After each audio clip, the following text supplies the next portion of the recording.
The Big Footy Port Adelaide podcast is proudly sponsored by New Vision. My team, Conda, power. I love the power. I love the power. Hi everyone, Macca 19 here, and this is the Big Footy Port Adelaide podcast, coming to you live once again on Port Fan Radio. And look, tonight Rick is a bit of an apology to start. We might hear from him a little bit later on.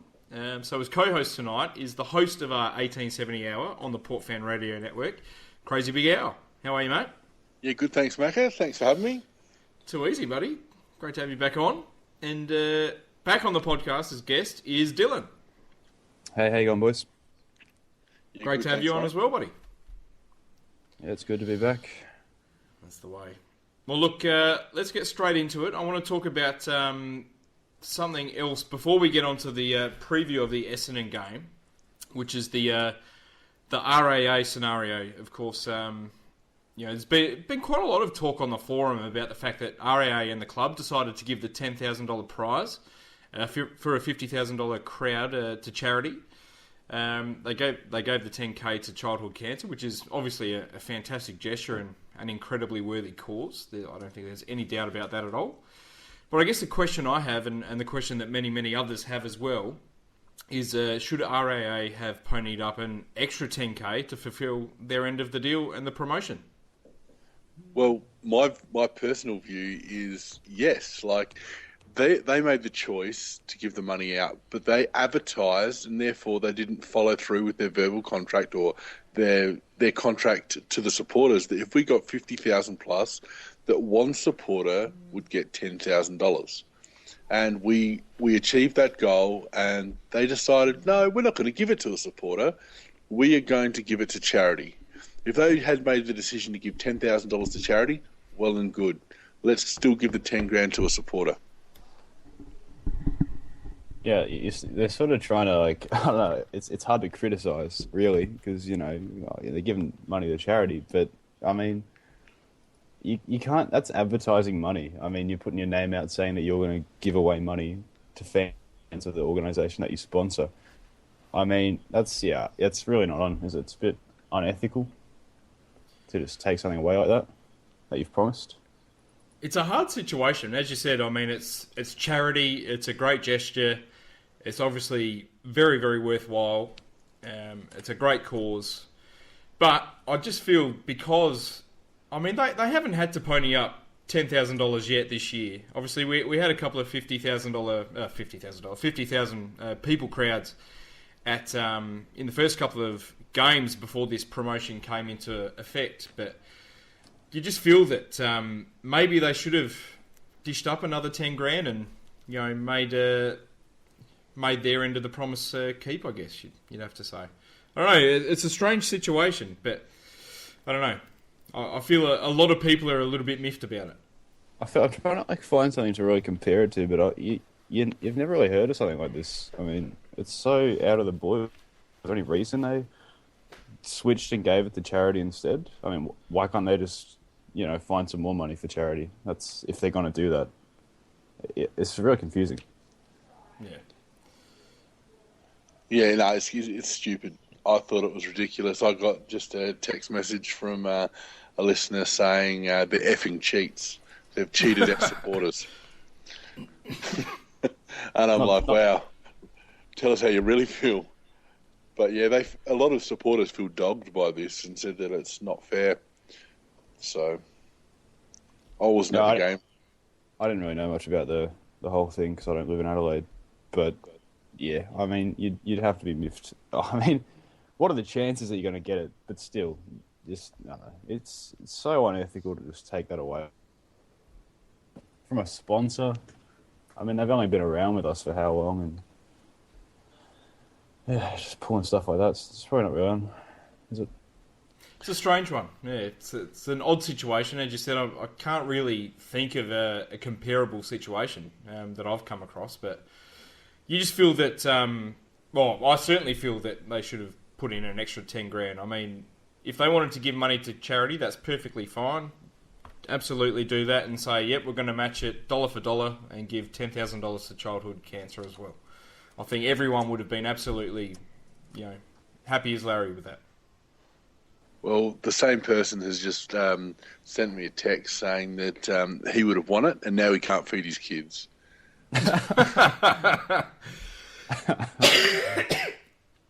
Classic. Well, enough of that. Let's move on and talk about the game this weekend. We play Essendon at Etihad Stadium on Saturday night. We've got a 14-11 win-loss record, but we haven't actually beaten them since 2010, when we did beat them in a epic encounter at Etihad Stadium. I guess the first question is, how much of Essendon have you guys seen this year? Well, not a lot, to be honest. I mean, I've watched a couple of games earlier when they were in form, but unless they're on a Friday night against Carlton or Richmond, presumably, because there's not a lot to watch really. They're just a team on the decline without actually having achieved anything. Yeah, I haven't watched a great deal of them. They kind of just irritated me, and I think they're on the decline. They're on the nose. I just think this whole WADA thing's gone on top of them, and if we were to lose to them, there'd be a meltdown on the boards. I think that there'd be red cards flying everywhere, Macca. Quite possibly. We haven't had a bit of a banhammer for a while, so it's probably due. Yep. But look, I've probably seen maybe 7 or 8 Essendon games this year, and they haven't really been all that impressive. Obviously, we all know they've struggled. They've only won 5 games for the year, and but they haven't got anywhere near as well as what a lot of people thought they might. But I think they've mirrored Port a lot this year as well. They've got a key forward who, if he doesn't really score, then they don't win. They're heavily reliant on a few star players to stand up every week. They've got a host of players that have taken a pretty big backward step this year due to form or injury or otherwise, and a game plan that they don't look capable of performing week to week. And I just think there's a lot of similarities there to us. I was actually going to say the same thing when you said they've won 5 games. I said, Macca, we've only won 6. So, we're pretty shite at the moment as well. But I just think that we should be able to put them to the sword. Yeah, you'd think that most weeks, but I think it is pretty similar, and in the sense that they've lost their outside run as well through Collier, who's I think he's picked up the same injury as Jared Pollock. So I think both teams are really missing that outside use, and which we're getting wide, so that's a bit of relief. But I think and even their midfield grunt. I mean, Job's out, so Heppel's going to have to stand up, and Stanton if you through the middle. I mean, they don't have a lot of options in the midfield. It looks pretty weak and very young. Yeah. I mean, they rely super heavily on Goddard. They rely heavily on Stanton, Heppel. I mean, they're the 3 keys for them. Zach Merritt sort of stands up. He's had a really good year and looks to be quite a good player for the future for them. But outside of them and maybe Michael Hurley down back, it's pretty slim pickings. Yeah, it is. They don't have a... They went and decided to go get those Coonies and the Chapmans and people like that to try and fill the void of their lost draft picks. But, it hasn't worked out for them. To go with their theme of over-the-hill players, they've exclusively recruited over-the-hill players. Well, let's talk about the changes.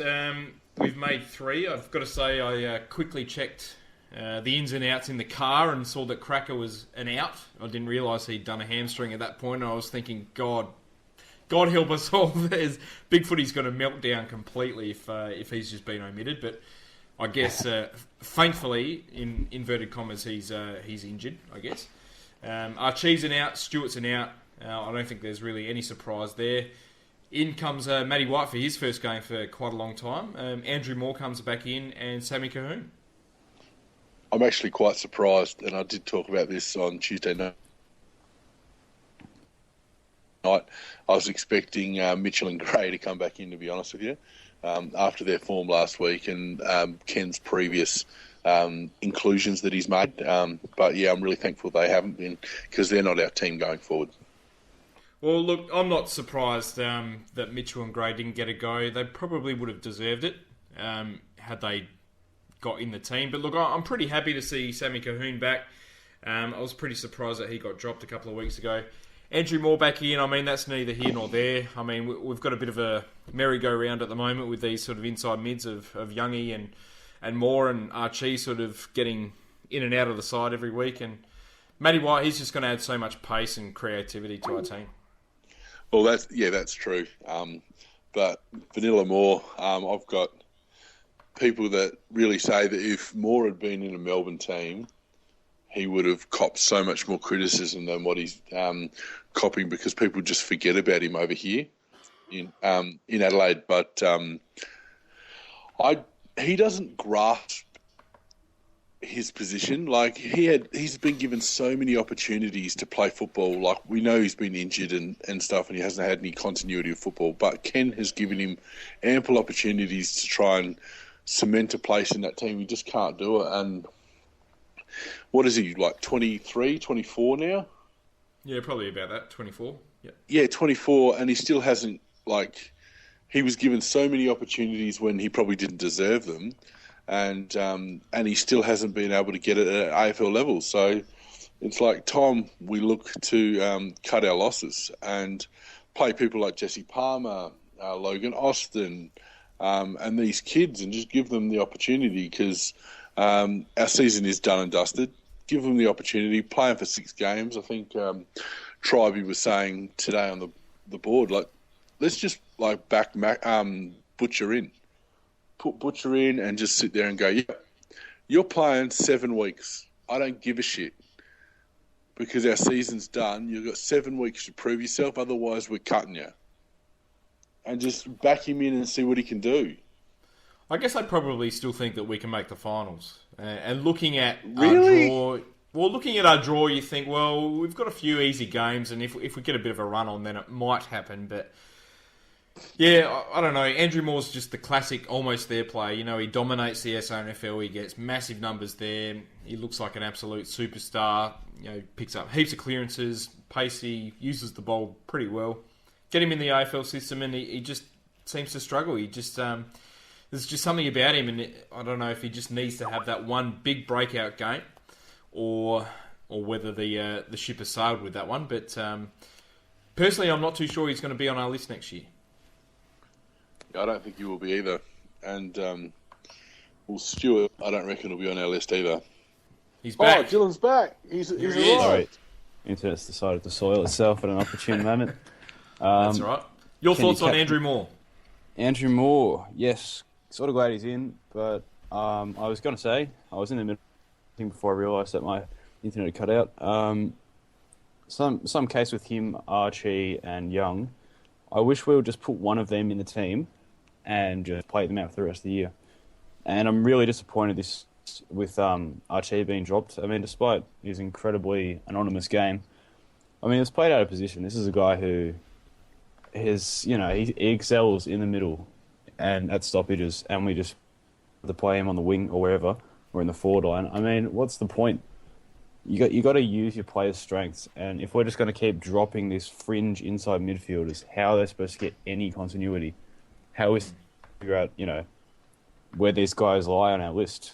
If we're just going to play them for 2 games, to drop them, bring them back as a sub, drop them. I mean, it's nauseating. Yeah. I'd much preferred Archie stay in the side than bringing back Andrew Moore, personally. Yeah, that's the thing. I mean, we've brought back Matt White, and I think I'd rather drop Jake Need than drop. I think Archie has a serious future with us, and Jake Need, I don't know, he's sort of always sitting on the fringe, and he's never really going. I don't think he's ever really going to cement that position, because our small forwards. I mean, is there even a need for that crumbing sort of type, which he doesn't do that well anyway? I mean, he hasn't scored any goals since his comeback.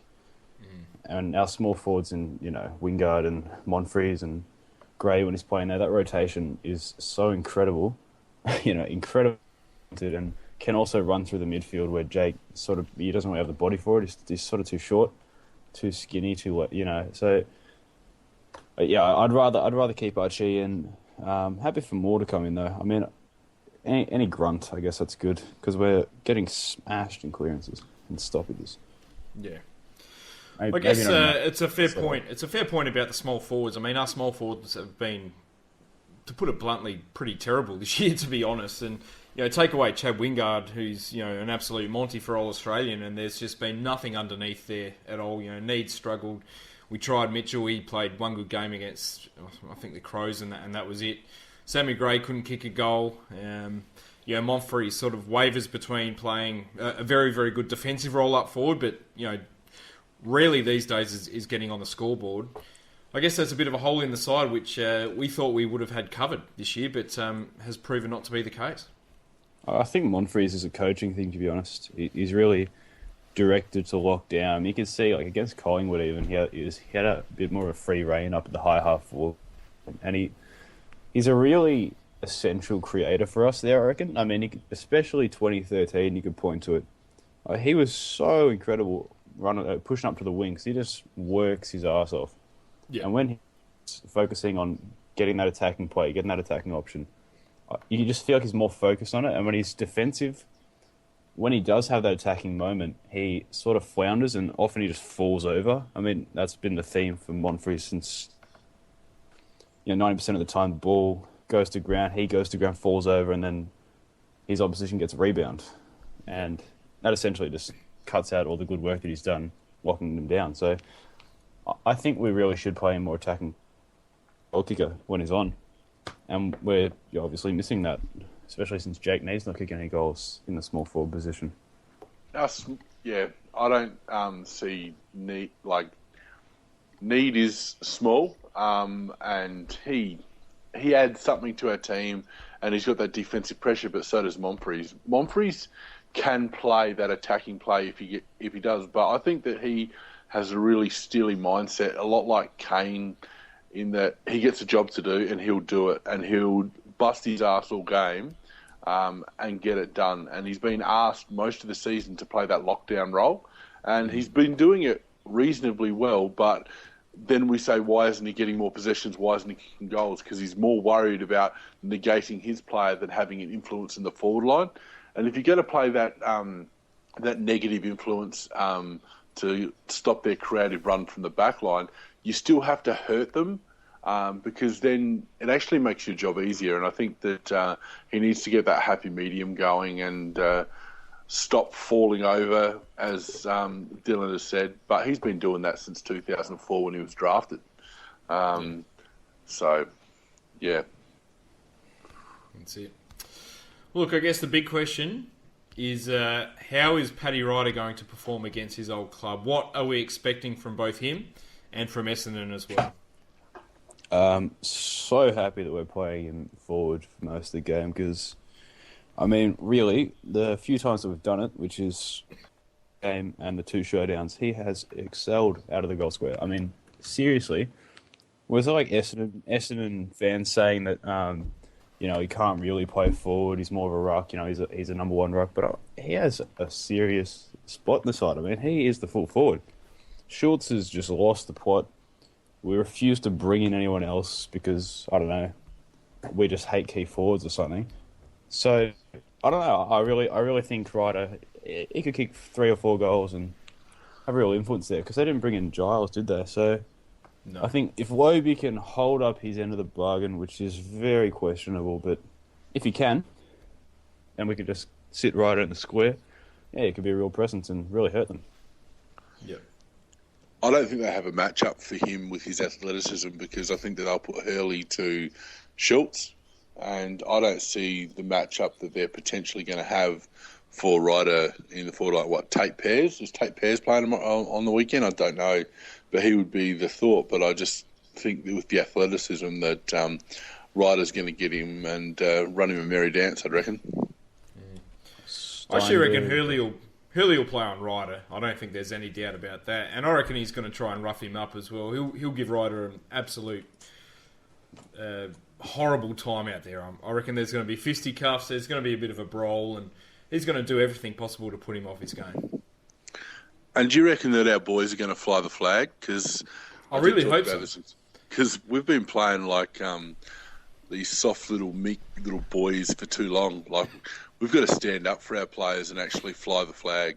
And I honestly don't care, with our season being done, that if a guy gets rubbed out for a couple of weeks for actually like sticking up for our players, because I think we're playing far too soft. We've got to get more campaigner in us.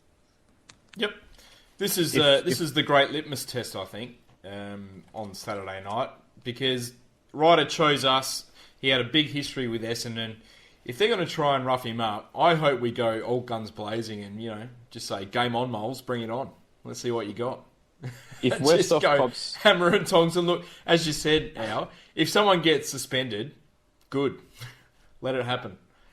just going to say, last time at Etihad against Essendon, Westhoff completely laid out Hooker, just that's smashed right, him yeah. with the elbow. That was beautiful. If he gets suspended, I don't care if he's over for 5 games or something. Maybe we'll get some games in a boot. Just give one of them a belting. Like, I just want to say that bit of mongrel from Westhoff. Yeah. He's got it in him. He's just so quiet and weird. So Weird. he just puts. I don't know what happens, but when he gets angry, he'll fight anybody. I was My thinking about... Essendon. Oh, sorry. You go ahead. No, go ahead, Dylan. I was just gonna say my sporting mates are really big on Cale Hooker as a all Australian tier fullback. Why is he the guy who goes forward instead of like Hurley? That's weird to me. Just wanted to throw that one out there. Hurley's a better shutdown defender. I think he's done a really good job this year, and I think probably deserves to be spoken about in All Australian in form. I don't think Hooker has. Obviously, Hooker had a great year last year, but he's more sort of loose and can play that sort of third man and take those sort of marks from opposition kicks and all that sort of thing. But Hurley's the one that you want to sort of shut down a player. I guess with Carlisle out, they got no choice really. Yeah, that's right. That's it. Might as well talk about Essendon's forward line, because it is a place where they do actually struggle to kick a lot of goals. They've only kicked 153 goals for the year. I mean, Port haven't been the highest scoring team going around either, but we've still managed over 30 more goals than they have. And it's a very similar story to Jay Schultz, where if Joe Danaher doesn't kick goals, then generally they don't win. He's kicked 17 goals in their 5 wins, and that includes a goalless game in one of them. And he's only kicked 12 goals in their 10 losses. So you just have the feeling like if we can shut down Joe Danaher, I'm just not sure where they're going to kick a winning score from. Yeah, it's true. I think they've only averaging like 71 points a game or something, I was reading, which is their lowest since like before the Second World War. Something ridiculous. So that's they're a pretty low. half, that one. Yeah, it is. I think it was Caro or something stupid. But they don't have that forward line. And I think that the person to go to him this week would be Jackson, just because of that reach. Because Homsch is just a bit short. So that extra reach that Joe Danaher has, I think Jacko's the best candidate to go to him. Is this a concern? Are we going to see someone like Kyle Langford in his 5th game or whatever it is kick 4 or 5 goals? Yes. Oh, always. The way we're playing, like last week, was it Jake Lever, and that absolutely schooled our forward line. And him and Hardigan, so this week I think it'll be a role reversal. I think, someone like in their forward line are going to just, kick 10 goals or something stupid. Yeah. It's either going to be Kyle Langford or Sean McKernan who's going to kick a bag. Oh, don't talk to me about Sean McKernan. I forgot that he was playing. This is an opportunity for Lobie to get in form. He's playing on Sean McKernan. Thank you. Oh, you would hope so. You really hope so. If he doesn't, he's playing Sandford next week. So big podcast contributor El Scorcho reckons the story of the day will be Lobie to Heppel. Just all day. Lobie to Heppel. Like Lobie to Thompson. Just all over again. But hopefully we can find some form. I mean, McKernan, surely. Sam Jacobs, fair enough. He gets pants by Sam Jacobs every single time. But McKernan is VFL tier. I mean, seriously. He's woeful. He's absolutely... It shows how bad Tom Bellchambers is going if he can't get a game ahead of Sean McKernan. Oh, I think he's injured, actually. Bellchambers. Well, what else do we have to talk about this game? Are we going to win? Is this a game where we should be winning? Or is the Essendon Etihad curse going to continue? Etihad curse was lifted. Lifted against North, at least. So, here's hoping it will happen again, because, honestly, I don't get to see a lot of wins in Melbourne. So I'd love it again. Yeah, I think that we'll get the chocolates, but I don't think it's going to be easy. They're that bad. We've lost to everyone who's terrible. So we should win. I think we'll win. What actually happens in reality is a totally different ballgame. So I don't even. Can we even get anything out of this game? I mean, we haven't brought Harvey in. You know, we're just rotating our fringe players. It feels like Groundhog Day. Can we just? I hope next week. Can we just try something different? That's all I ask. Because this game is just going to be iller as it comes. It is a fair point. What can we actually get out of this game? Because you feel, unless we win by... I mean, even if we win by 10 or 15 goals, you think, well, where the hell's this been? It's only against Essendon. You know, if we struggle, you go, well, it figures, you know, because we always play down to our opponent's level. And if, God forbid, we lose, you just go, well, that just follows the form line for the season anyway. Yeah, I mean, you want to at least see some individual development, at least. You know, that's what I'm saying. Like, bring Butcher, or I mean, I just thought the Butcher just will not get a game period, but why not just throw him in, or Harvey? You know, because another year, especially when the season is dead, why another year without AFL KPF development when Schultz is clearly over the hill? We're left with Ryder, who who knows about his future with Asada and Wider or whatever. So, it's frustrating that we'll want to wait until next year. And then next year, is Harvey going to get games? Is he ever going to get games? Or is his tank just going to be forever not good enough, you know, not fit enough? He's not kicking 5 goals every week, a.k.a. the expectation of Butcher in the SNFL. Yeah, I don't know. It's baffling. It's baffling that we're not using this dead season for anything. Yeah. 2 years ago, myself, Rick, and Portia did a end of season sort of review, I guess you'd say, of our list and where we were at and where we thought our premiership window would be. And obviously, we went through each line and we spoke at length about the forward line, and we kind of decided, yeah, you know what, I think we're in pretty good shape here. But in those 2 years, Butcher's played 3 games in total, Shaw's played 0, Harvey's played 0. I mean, never in my wildest nightmares did I ever think that would be the outcome of the previous 2 seasons. Remember Mason Shaw? We just had to get some sort of game time into someone at this point. That's undeniable. I mean, any other team, and you say, we can't afford to lose games because I mean, like, Fremantle are playing. That's one good example that's been put out. Fremantle are playing Tabernar. He's shit, but he could be something. He was good against us. We made him look, you know, like at least a 6-year KPF. He was looking pretty good. But, yeah, it's simple. I mean, Ross Lyon understands that. People say, Ross doesn't play the kids. But look what he's doing. He's playing a kid in a round because he knows that he needs him, right? Because Pavlich is getting older. He knows that he needs these guys. We know that we need these guys, but we don't play them.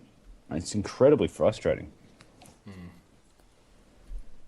mean, Shaw's been the big letdown. I mean, I'm not sure where to go with him in terms of the fact that he's just almost constantly injured, and when he does play, he doesn't really get a kick. And I mean, you've almost got to wonder if his spot on the list is in jeopardy at the end of the season. I don't know. He needs to shave that moustache, though. Jasper Pittard style. Yeah, vote for Pedro moustache. Yeah, what was that talk about him and like a contract debacle? I mean, he's not doing himself any favours. Oh, exactly. His spot on the list may be in jeopardy, and I wouldn't have thought that last year. I think he came back from a wrist injury and kicked 6. I thought, oh, you beauty, and we're going to get a forward out of this group, and he's just done nothing this year. And when he has played, he's just been woeful. So it's a pretty big concern for our club because we only lucked out, or we struck it lucky with Jay Schultz. Let's think about it. We sent Mitch Farmer and picked 71 for him, and I was like, "Are you kidding me?" Like, I was pissed off at it at the time. I was like, what are we getting Jay Schultz for? He's shown us nothing, and he's been really good, and Rhodey and all those made that a great decision. But we haven't been able to develop a forward since Warren Treadray. No, it's true. I mean, I can't really think of any sort of young key position forward that we've actually developed outside of Treaders and Chad Corns. Yep, you just play a tape of anything Porsche says about our KPF development and recruiting and just, it really nail on the head because we just don't draft them. We don't take chances with our high picks. We drafted Butcher when we still had, 2 other picks in the first round. When there was, Carlisle going Talia, it was KPF, but he's still a key position player. Even the famous one was Travis Boak. I'll be bitterly disappointed if Harvey doesn't get a game by the end of the season. It would be an absolute rude missed opportunity of all missed opportunities, you'd have to say. Can you put that in your top 5, somehow put it into your top 5, so that everyone in the world and the whole marketing department at Port Adelaide know that we think that Harvey should at least get a game? All right, predictions. Who's going to win? Who's going to be best on ground? I'm liking Hartlett for best on ground in a relatively boring 3-goal win for us. Hartlett, he's been up. I think he's probably our best on ground for the first half in the showdown. He's been relatively good. A few people are sort of saying, he doesn't really do a lot. But I mean, unless he's putting in goals from 60 out, people probably just don't really notice what Hartlett does. And he's a massive difference maker in the 1%ers and in his tackling and contested ball. I mean, he's really good. And I think, he has a chance to kick a couple of those big goals on Etihad surface like last time we played Essendon there. So, that's my tip. His last 2 weeks have been outstanding. Yeah, Hammer's not been playing too bad. No, I was going to say, I'm actually going to pick Port by 7 goals. It'll be a boring 7-goal win, like they're just woeful, and we'll just kick away. And I'm actually going to say that Chad will be best on ground, and he'll kick a lazy half dozen. Yeah, I would like to see that. I'm going to say Essendon by 7 points. Yes. What are you going to actually tip, Macca? Essendon by 7 points. I've tipped Essendon. I've officially tipped them in the tipping competition. So we'll see what happens. I don't know. I've just got a bad feeling about this. I have a feeling that we're just not going to turn up. We're going to struggle. It's going to be a very dour game. Something like 9 goals to 8. Something where a lot of the supporters in the stand are just going to be absolutely bored shitless, I think. And hopefully Wingard kicks another 2 or 3 goals. And hopefully Ryder has a pretty good game. But I don't have a good feeling about this one. Well, if it is... Go ahead, Dylan, sorry. If it is absolutely dour, I'll be out by half-time. And tip for any of those in Melbourne not enjoying the game, for those familiar, your boy Bangs will be playing a free concert at the Laundry Bar. So go and see that. If you guys don't know him, you're really missing out. Bangs. I love Bangs. Yep. I'm disappointed I can't go to that. Free gig Saturday night. So if the game's down by half-time, just get out of there, get into Fitzroy and, go see him. Maybe he'll perform his diss track. Here he is. Mate, awesome. I got one mouthful of food in. Good timing. Ricking fish. What's going How are on? you, mate? Fisty. Oh, mate, tired. Dylan, how you going, boys? Good. Going. Slick Rick, hey. So, what are we up to? What have I missed out on? Well, we're just about to wrap it up, I think. So if you want to hurry up, that'd be great. Okay. I heard, Al, you had a controversial texter about the RAA debacle. Yeah, I did. Yeah? He can't feed his kids now. I know, it's pretty poor. It is, but I mean, from a corporate perspective, it's a bit disappointing, isn't it? It's a bit embarrassing. I mean, it's not like there was any ambiguity about the offer that was put up. And I know REH, he's sort of defending it with the SMA altering the attendances. But you know what? That's not the supporters' fault. And it's great that they're giving it to charity for whatever reason they're doing that. That's fine. But I can understand why a lot of supporters are a bit aggrieved about it all. So that's my take on the RAA thing. I heard that while I was driving. So what's the outcome of the Port Essendon game, fellas? Are you optimistic, pessimistic? What do you think? Always pessimistic, mate. You know me. Yeah. Is Totally anyone indifferent. tipping Port with any confidence? I am 7 goals.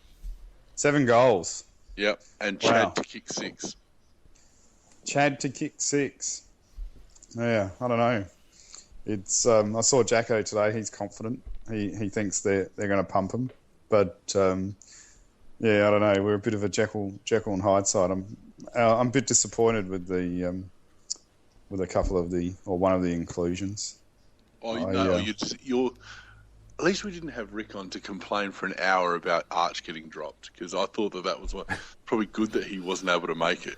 This is very true. Look, no Pittard, no Archie. I mean, this could have been a horrible podcast, really. It's a horrible podcast. But I mean, Macca, I was talking about it the other week where I thought the coaches weren't really showing enough confidence in Arch when they made him sub instead of playing him the full game. And I guess, he had one good game or one serviceable game, full game, and then had a poor game last week. It would have been a great opportunity to just sort of back him in and go, come on, let's give it a go. But I guess the counter that, they're probably trying a trial period now with all the players, aren't they? Totally agree. Finals. With the first bit. Which Very part's that? disappointing. Lack of, Not with playing not showing Arch, the not face. backing him. Should have backed him. Yeah. I would have, unless it was catastrophically bad for a couple of weeks, I wouldn't have dropped him for the rest of the year. No. I was trying to work out what was wrong with it. Oh, I mean, I think maybe it it was just stage fright. I think he was played out of position. He wasn't played as much in the middle, in the guts, in like the stoppages. He sort of played forward and a bit on the wing. Yeah. Whereas the Collingwood game, they really backed him in and played him a fair bit on the midfield, didn't they? Yeah, Yeah. Yeah. that's it. Yeah. So that's where I think they sort of lacked a little bit of confidence. And it's interesting because Ken last year had supreme confidence in any player that he picked. Whereas this year, we seem to be seeing a lot of selections where some of those players may not be getting that same confidence. So is it Ken or is it one of the midfield coaches that maybe is a little bit different with the treatment of the players this year? Are you alluding? Are you going to start bagging Professional on Michael Voss again? I'm sick of hearing that crap. Have I actually bagged out on Michael Voss? Did I actually use Michael not sure Voss's you have. name? Oh, Yeah, he spent an okay. hour on the phone to be bagging on Michael Voss, so it might not have been on a podcast, but I do know that Rick's not a big fan of Michael Voss. Well, excuse me, but that's a private conversation now. And you shouldn't be divulging private conversations. Michael Voss is listening to this podcast right now, and he's very disappointed. I'm sure he highly rates my backyard opinion, but well, look, I just put it this way: there's something different this year to last year. And who's that poster? Is it FFPF who does the video posts of our work? Port WTF. That's some amazing. Does he actually do that, or is he just ripping it from the Port website? No, I think he actually does that. He's put them together. Because Very they are helpful too. absolutely awesome, and I love the one from the showdown because it just showed how bad our midfield stoppages are. Really, I was going to mention that as well. Actually, yeah, forgot. Because I really struggle to pay attention to the stoppages, to be honest, when it's happening live. So, yeah, to watch it retrospectively and just see Thompson setting up defense, just losing every single tap, even if it was just Lobe tapping it straight down to him. I mean, you can clearly see that we're losing it every time. Just switch our defensive sided guy to him and man him up, or he's just going to keep dominating, and he did. I could understand the last quarter when we were rolling the dice, but when it's like the first and second quarter and he's just dominating, it's just man him up. Simple.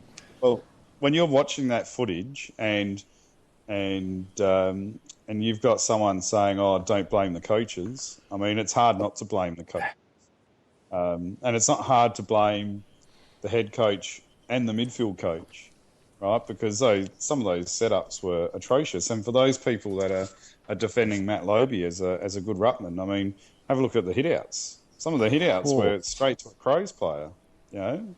Got on him for getting first use, but when your first use is you're just tapping it right down the throat of an open Crows player, we might as well just be playing the legendary third man up, Andrew Moore, in the ruck because it's probably just as useful. Is that That was some of the best hit-outs Lobie's had all year. Put him into the side to play ruck, first ruck. Right, Will be can the you sub. guys name me another starting 18 ruckman in the league that has done that as regularly as Lobie has this year? Stephen Martin. Yeah. Really? I'm going on your trust here because I don't watch Brisbane. Sorry. Like Stephen Martin gets a lot of touches, but his ruck taps aren't that great. Yeah. And I mean,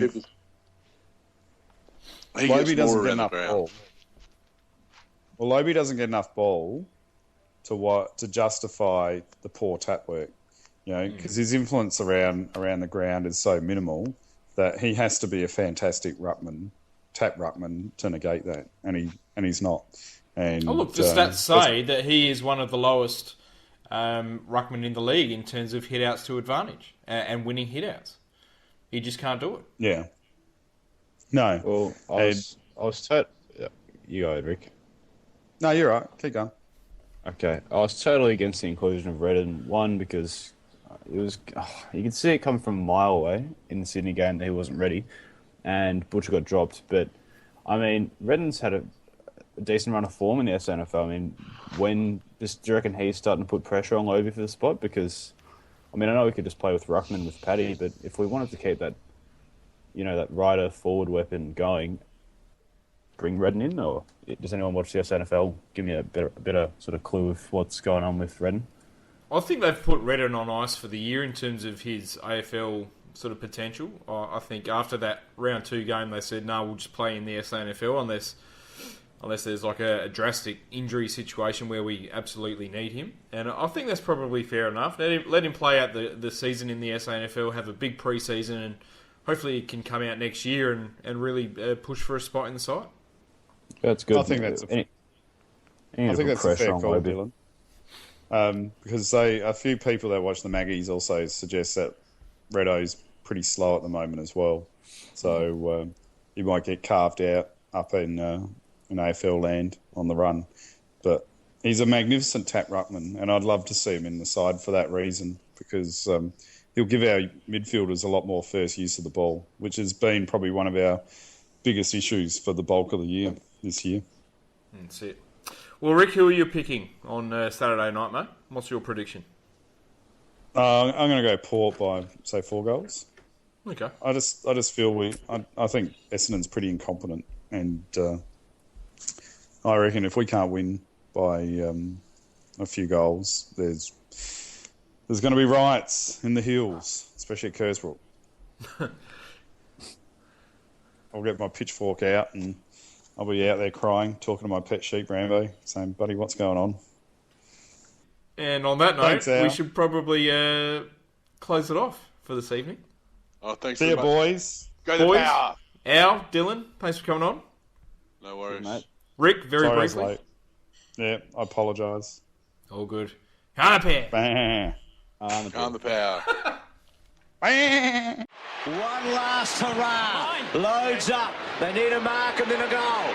Westhoff almost. Motlop couldn't quite. Enright. Good tackle. Cassisi to win it. Cassisi does win it. Oh!